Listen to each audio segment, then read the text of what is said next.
Estamos de volta com Vanguarda Comunidade, hoje falando da relação fértil, positiva, valiosa entre a espiritualidade e a empresa. O ambiente corporativo, o ambiente de trabalho, que às vezes é pesado, complicado, às vezes é competitivo demais. E para dar um tempero nessa competição, tornar isso mais palatável, mais que não destrua a possibilidade das relações, é necessário fazer uma abordagem espiritual, que é o que o João Carlos faz, que é consultor de empresas, que participa desse livro que está aqui na minha mão, com um dos capítulos. O livro é muito interessante, que tem vários consultores, várias pessoas que aplicam treinamento e desenvolvimento nas empresas.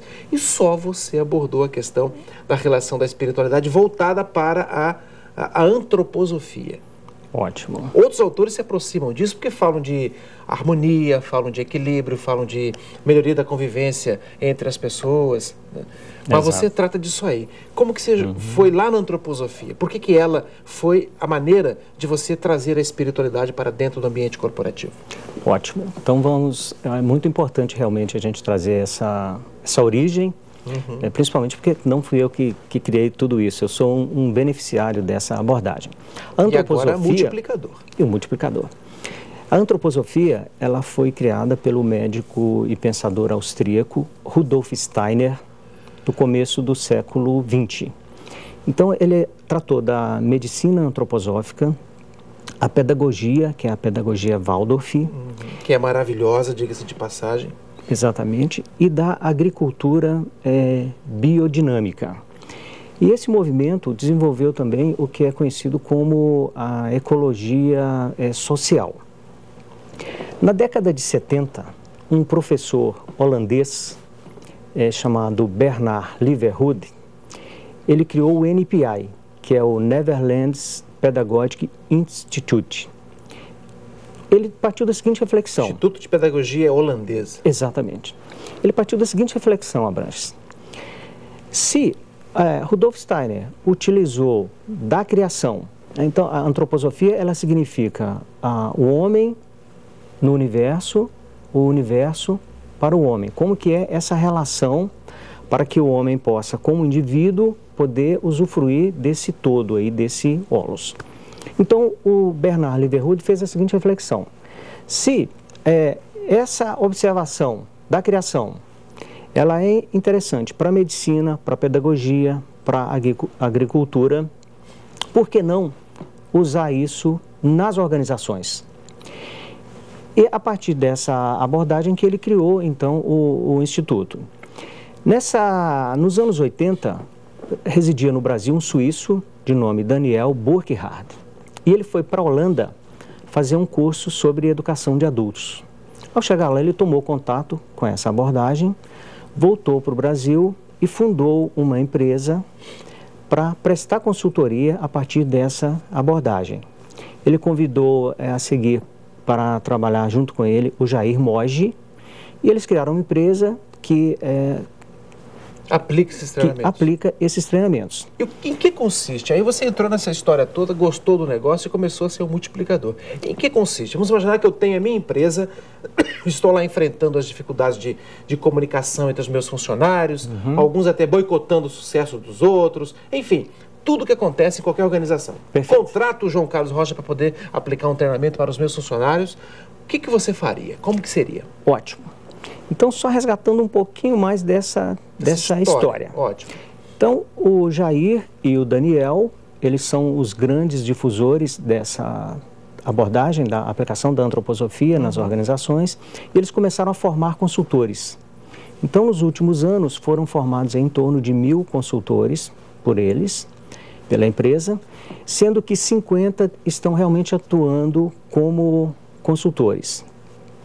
E essa abordagem, entrando agora na sua pergunta, como que funciona isso na prática? Na prática. Nós estamos falando da questão da espiritualidade. Né? Então, da mesma forma que eu posso criar, uma empresa também, ela cria. Eu tenho planos, eu tenho sonhos, eu tenho a minha visão de futuro, a empresa também tem. O que nós estamos querendo dizer é o seguinte, que existe uma relação entre a criatura e o Criador. A empresa foi criada pelo homem. Então vamos pensar no seguinte, eu tenho uma estrutura física, eu tenho uma estrutura vital, tenho os processos de gestão, respiração, etc. Eu tenho uma parte anímica, né, de alma, de simpatia, de antipatia, de movimento. E eu tenho um eu, dos bilhões de seres que existem. Você é único. Eu sou único, não é isso? Então olha que coisa interessante. Esse paradoxo, ele é fundamental. Se eu sou único, por um lado, do outro, eu funciono como todos os outros bilhões. Pensar, sentir, querer. Há algo que nos irmana com os outros. Que nos irmana. Bom, então trazendo essa analogia da minha configuração com a configuração da empresa, a gente observa exatamente a mesma coisa. A empresa tem a sua parte física. Vivo. Ela é um organismo vivo. Que bacana. E muito semelhante a mim. Só que tem um monte de empresário que não sabe disso. Será? Ou não percebe isso. Daí a necessidade de um treinamento para que eles possam perceber. Então esse é o ponto. Olha só. E a partir do momento que você olha a empresa como um organismo vivo, ela tem o seu eu, ela tem a sua identidade, ela tem as suas relações, ela tem os seus processos vitais, seus procedimentos, software, energia elétrica, ela tem os seus recursos, máquinas, dinheiro. Então, uma vez eu estava conversando com um empresário e eu perguntei para ele, o que você acha que é mais importante para a sua empresa? A resposta dele foi, grana, dinheiro. Tem que ter dinheiro. Eu falei, mas espera aí, mas será que dinheiro sem um processo adequado, sem uma relação adequada entre as pessoas, sem uma identidade forte, bem constituída, será que não há o risco desse dinheiro sair pelo ralo? Então foi uma reflexão interessante, porque eu acho que ele estava preparado nesse momento para ouvir isso.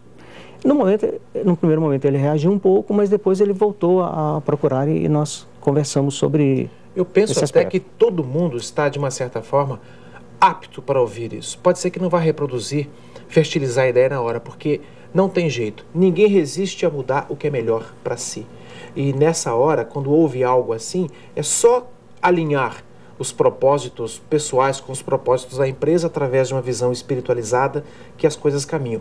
Daqui a pouco, no próximo bloco, eu vou voltar com o João para ele aprofundar um pouco mais essas questões, para a gente entender de que maneira essa conexão, esse casamento entre o ambiente corporativo das corporações com a espiritualidade pode resultar numa sociedade mais feliz, mais harmônica, com a possibilidade de uma qualidade de vida maior.